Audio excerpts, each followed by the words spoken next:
Brain यानी दिमाग। आज की इस वीडियो में हम जानेंगे कि हमारे ब्रेन के अंदर ऐसा क्या क्या होता है जिसकी वजह से हमारे ब्रेन काम करता है, और फिर जानेंगे कि हमारे ब्रेन कितने भागों में बांटा गया है और इनका क्या क्या काम होता है। वीडियो बहुत इंटरेस्टिंग होने वाली है, तो आइए जानते हैं ब्रेन के बारे में।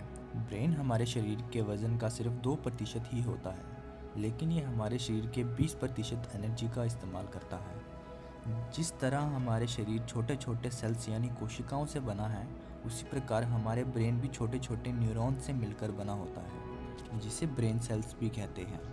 ये न्यूरॉन्स इस प्रकार के होते हैं। शरीर के दूसरे सेल्स की तरह ही न्यूरॉन सेल्स के बीच में भी न्यूक्लियर यानी नाभिक होता है, जो इसके सेल बॉडी के बीच में होता है। न्यूरॉन्स के सेल बॉडी के बाहर पेड़ों की तरह बहुत सारी शाखाएं निकली होती हैं, जिसे डेंड्राइट कहते हैं। इसके सेल बॉडी के बाहर पूंछ जैसी एक स्ट्रक्चर होता है, जिसे एक्सॉन कहते हैं। एक्सॉन के अंत में भी कुछ शाखाएं निकली होती हैं, जिसे टर्मिनल बॉटन कहते हैं। एक न्यूरॉन के डेंड्राइट से दूसरे न्यूरॉन का टर्मिनल बॉटन जुड़ा होता है। इसी तरह से ब्रेन से सभी न्यूरॉन एक दूसरे से जुड़े होते हैं। हम जब भी कुछ देखते हैं, सुनते हैं, सोचते हैं या महसूस करते हैं, तब हमारे सेल्स यानी ज्ञान इंद्रियों की मदद से हमारे ब्रेन में एक इलेक्ट्रिक सिग्नल बनता है और बहुत सारे केमिकल रिएक्शंस भी होते हैं। हमारे ब्रेन में लगभग 3 बिलियन न्यूरॉन्स हैं। चलिए जानते हैं हमारे ब्रेन कितने भागों में बांटा गया है और इनका क्या क्या काम है। हमारे ब्रेन बहुत छोटे छोटे भागों से मिलकर बना है। इन सब का अलग अलग काम होता है। सबसे पहले तो हमारा ब्रेन 2 हिस्सों में बांटा गया है, लेफ्ट और राइट। ब्रेन के लेफ्ट साइड का हिस्सा राइट साइड की पूरी बॉडी को कंट्रोल करता है, और राइट साइड का हिस्सा हमारी लेफ्ट साइड की पूरी बॉडी को कंट्रोल करता है। अब हमारा लेफ्ट और राइट साइड का ब्रेन भी 3 अलग अलग भागों में बांटा गया है, और उनके भी अलग अलग भाग हैं, जिनमें सबसे पहले आता है हमारा फोर ब्रेन यानी दिमाग के आगे वाला भाग। उसके बाद मिड ब्रेन यानी अंदर वाला भाग, और तीसरा हिंड ब्रेन यानी पीछे वाला भाग। सबसे पहले हम जानेंगे फोर ब्रेन के बारे में। फोर ब्रेन के भी 3 भागों में बांटा गया है, सेरेब्रम, थैलेमस और हाइपोथैलेमस। सबसे पहले जान लेते हैं सेरेब्रम के बारे में। सेरेब्रम हमारे ब्रेन का सबसे बड़ा पार्ट है। ब्रेन का लगभग 70% हिस्सा सेरेब्रम से ही बना है।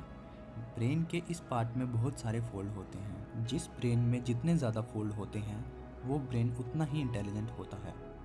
सेरेब्रम के भी 4 भाग हैं, frontal lobe, parietal lobe, occipital lobe और temporal lobe. Frontal lobe brain के आगे वाला भाग है।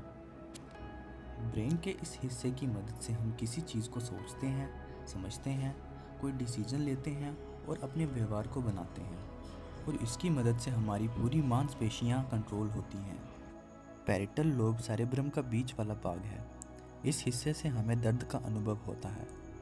इसकी ही मदद से हम कुछ भी देखकर पढ़ते हैं और उसको समझते हैं। ऑसिपिटल लोब सेरेब्रम का पीछे वाला भाग है। ब्रेन का ये हिस्सा हमें किसी भी शब्द, कलर या गतिविधि को समझने में मदद करता है। टेम्पोरल लोब सेरेब्रम का साइड वाला हिस्सा होता है। ये हमारे कान के बगल में ही होता है। जब हम किसी चीज़ को देखते या सुनते हैं, तो हमारा ब्रेन का ये हिस्सा उस देखी हुई या सुनी हुई चीज़ को स्टोर करके रख लेता है। अब जानते हैं फोर ब्रेन के 2 और भाग यानी थैलेमस और हाइपोथैलेमस के बारे में। ये हमारे ब्रेन के बीचों बीच और सेरेब्रम के नीचे होता है। थैलेमस हमारे शरीर के बाहर का वातावरण, मौसम और टेम्परेचर के बारे में बताता है। जब हम किसी गर्म या सर्दी वाली जगह पर होते हैं, तो इसकी मदद से हमें पता चलता है। अगर हमें कहीं चोट लग जाए, तो वो भी थैलेमस से ही पता चलता है। हाइपोथैलेमस हमारे अंदर के टेम्परेचर के बारे में बताता और कंट्रोल करता है। हाइपोथैलेमस हमारे ब्रेन का बहुत ही इम्पोर्टेंट भाग होता है। हाइपोथैलेमस की मदद से हमें भूख, प्यास, खुशी, दुख, प्यार और नफरत का अनुभव होता है।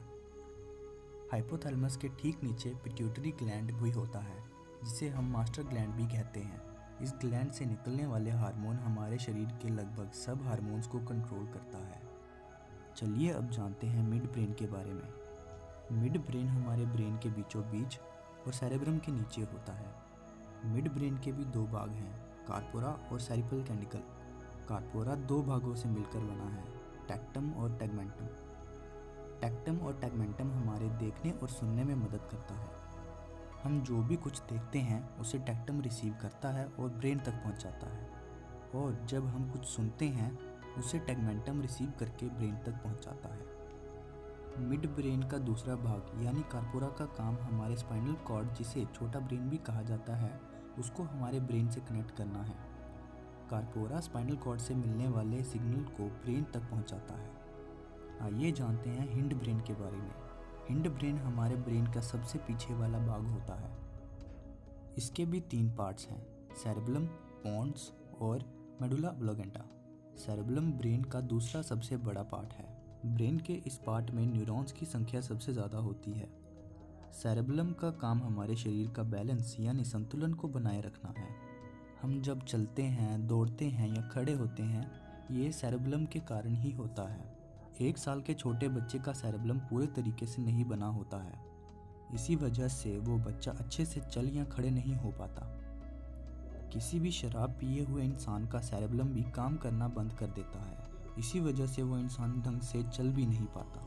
हिंड ब्रेन का दूसरा पार्ट यानी मेडुला ऑब्लिंगेटा हमारे इनवॉलेंट्री एक्शंस को कंट्रोल करता है, जैसे सांस लेना, दिल धड़कना, ब्लड प्रेशर्स और भी बहुत सारे एक्शंस का मेडुला ही कंट्रोल करता है। मेडुला हमारे स्पाइनल कॉर्ड और ब्रेन को कनेक्ट करने का भी काम करता है। हिंड ब्रेन का तीसरा पार्ट यानी पोन्स, ये मेडुला के असिस्टेंट की तरह काम करता है, यानी ये हमारे शरीर की इनवॉलेंट्री एक्शंस को कंट्रोल करने में मेडुला की मदद करता है। अब चलिए जानते हैं ब्रेन के केमिकल्स के बारे में, जिसे हम कहते हैं डोपामाइन, ऑक्सीटोसिन, सेरोटोनिन, एंडोर्फिन। ये कुछ ऐसे केमिकल्स हैं जो हमारे इमोशंस को कंट्रोल करते हैं। तो सबसे पहले आता है डोपामाइन। ये एक रिवॉर्ड हार्मोन होता है। इसकी मदद से हमें खुशी की उम्मीद मिलती है। डोपामाइन का बैलेंस होना बहुत ज़रूरी है। अगर हमारे अंदर डोपामाइन की कमी हो जाए तो हम किसी भी काम को करने में खुश नहीं रहते। अगर आप इसको बैलेंस रखना चाहते हैं तो हमेशा छोटी छोटी विक्ट्रीज़ को अचीव करते रहें, जिससे आपका डोपामाइन बैलेंस रहेगा। अब बात करते हैं ऑक्सीटोसिन की। इसे हम बॉन्डिंग हार्मोन भी कहते हैं, लव हार्मोन भी कहते हैं। ये हमें रिलेशन बनाने और उनको बनाए रखने में मदद करता है। अब बात करते हैं सेरोटोनिन की। इसे हम हैप्पीनेस हार्मोन भी बोलते हैं। इसकी मदद से हम रिलैक्स रहते हैं। सबसे आखिर में बात करते हैं एंडोर्फिन की। इसको हम पेन किलर हार्मोन भी बोलते हैं। ये हमारी स्ट्रेंथ में मदद करता है और स्ट्रेस होने से भी बचाता है। हमारे दिमाग में मेमोरी पावर और थिंकिंग पावर की हद नहीं होती। अगर आपको भी अपनी मेमोरी पावर को इम्प्रूव करना है तो फ्रूट्स, वेजिटेबल्स और ड्राई फ्रूट्स का सेवन करना चाहिए। उम्मीद है आपको ब्रेन के बारे में बहुत जानकारी मिली होगी। अगर आपके मन में भी ब्रेन से जुड़े कुछ सवाल हैं तो हमें कमेंट करके बताएं, और ऐसी ही नॉलेज भरी वीडियोस देखने के लिए हमारा चैनल सब्सक्राइब करें और बेल आइकन दबाएं।